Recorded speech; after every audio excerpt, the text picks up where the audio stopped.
আসসালামু আলাইকুম। আশা করি যে যেখানে আছেন সবাই ভালো আছেন, সুস্থ আছেন। আল্লাহ পাকের রহমতে আমরাও সকলে ভালো আছি, সুস্থ আছি। তো আজকের ভিডিওটা আমি সকাল থেকেই শুরু করলাম। সকালে উঠে নাস্তা করলাম, নাস্তা করে এই তো বাজারে পাঠালাম ওনাকে। বাজার থেকে দেখেন কত শাক নিয়ে আসছে, ডাঁটা আনছে, শাক আনছে দুই রকমের। এখানে আছে কলমি শাক, লাউ শাক। তো এখন আমি রান্না বান্নার আয়োজন করব। তো ভিডিওটি না টেনে সম্পূর্ণ ভিডিওটি দেখতে থাকুন। এখানে আমি মুগ ডাল ভাইজা সিদ্ধ দিয়েছি, রুই মাছের মাথা দিয়ে রান্না করব। আর হচ্ছে শাক ভাজি করব চিংড়ি মাছ দিয়ে। ভিডিওটি দেখতে থাকুন। ভালো লাগলে লাইক কমেন্ট শেয়ার করবেন, চ্যানেলটা অবশ্যই সাবস্ক্রাইব করবেন। তো আমি কিন্তু আজকে বয়স দিতেছি, আমার খুবই কষ্ট হইতেছে, কারণ আমার প্রচণ্ড জ্বর, শরীরে খুব খারাপ লাগতেছে, তারপরও বয়সটা দিতেছি। তো দোয়া করবেন সবাই, আল্লাহ পাক যেন তাড়াতাড়ি সুস্থ করে।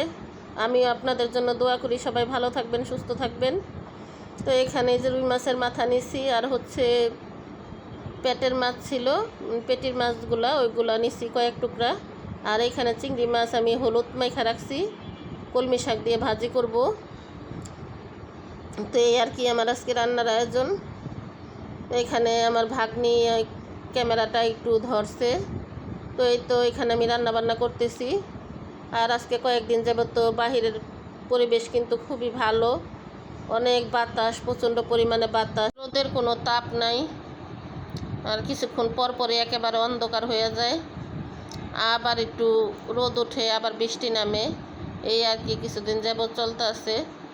তো এইখানে আমি তরকারিটা রান্না করার জন্য মশলাটা কষাইতেছি।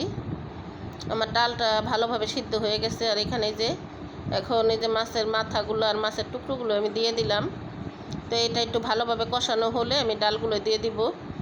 আর শাকটা মজানো হয়ে গেলে আমি শাকটা বাগার দিব চিংড়ি মাছ দিয়ে। এই আর কি আমার আজকে রান্নার আয়োজন। কারণ যত যাই হোক আমি যে রান্না করতেছি আমার তাও কিন্তু খুব কষ্ট হইতেছে। তো যাই হোক, কাজ তো করাই লাগবে। আর এখানে এই যে মাছের মাথাটা কিন্তু কষানো শেষ। এখন আমি এই যে ডালগুলো দিয়ে দিলাম। আর আরেক চুলায় আমি কিন্তু শাক বাগারের জন্য পেঁয়াজ মরিচ ভাজার জন্য দিয়ে দিছি। এইখানে আমি ডালটা একটু লাড়াচাড়া দিতেছি, একটু লাড়াচাড়া দিয়ে আমি একটু পানি দিয়ে দিব, কারণ যেহেতু সিদ্ধ করা ডাল হইতে সময় লাগবে না। আর শাকটাও রান্না প্রায় হয়ে আসছে, আর ভাতটা আগেই রান্না করে ফেলছি। তো এগুলো হলেই আমার রান্নাবান্নার আয়োজন শেষ।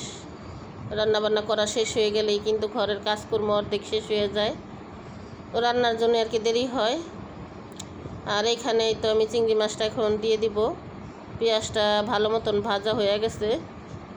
আর যেহেতু এত জ্বর নিয়ে শরীর কিন্তু কাঁপতেছে, তারপরও কিন্তু ভালো লাগতেছে না, বললাম না। আর জ্বর আসলে এখনকার জ্বর তো খুবই খারাপ, তারপরও ভালো লাগতেছে না, তারপরও রান্না করি, কারণ বাহিরের কিছু খাইতে পারি না। আর তাছাড়া দেখা যায় কি বাহিরের কিছু খাওয়া এখন শুধু টাকা খরচ করা আর কি।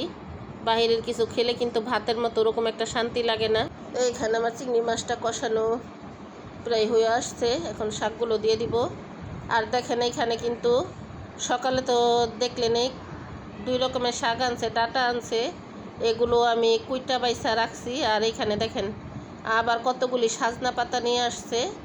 তো এগুলো আনছে আমার জন্যই, কারণ এই সাজনা পাতা ভাজি বা ভর্তা এগুলো খেলে নাকি এই ডায়াবেটিস নাকি কমে, এজন্য আর কি আনছে। তো এখানে আমি সাজনা পাতাগুলো আমার মাকে দিয়ে বাসায় আনছি, কারণ আমি রান্না করতে করতে আমার ভাগ্নিরে দিয়ে পাঠাই দিয়েছিলাম যে তোমার নানিরে বলো গা খালা শাকগুলো বাইসা দিতে বলছে।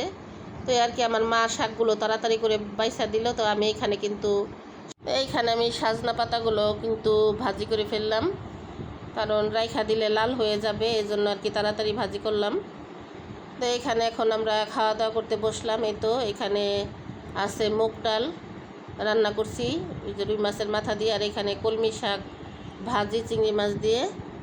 তো এখন আমরা সাজনা পাতা শাকগুলো নেই খাওয়ার জন্য, কারণ এক রকমের শাক আগে খায়া নেই, তারপরে ওগুলো আবার রাতে খাবো। তো আমরা এখানে খাওয়া দাওয়া করতে বসলাম, কারণ অনেক বেলা হয়ে গেছে, ওনার জন্য বসে আছিলাম। তো উনি কাজেরতে আসার পরে এখন আমরা খাওয়া দাওয়া করতে বসলাম। তো আমার আজকের ভিডিওটা আপনাদের কাছে কেমন লাগলো কমেন্ট করে জানাবেন। আমার আজকের ভিডিওটা এই পর্যন্তই। সবাই ভালো থাকবেন, সুস্থ থাকবেন। তো সবাই দোয়া করবেন তাড়াতাড়ি যেন আল্লাহ পাক সুস্থ করে দেয় আমাকে। তো সুস্থ থাকলে আবার দেখা হবে আগামী ভিডিওতে। সবাই ভালো থাকবেন, সুস্থ থাকবেন। আল্লাহ হাফেজ।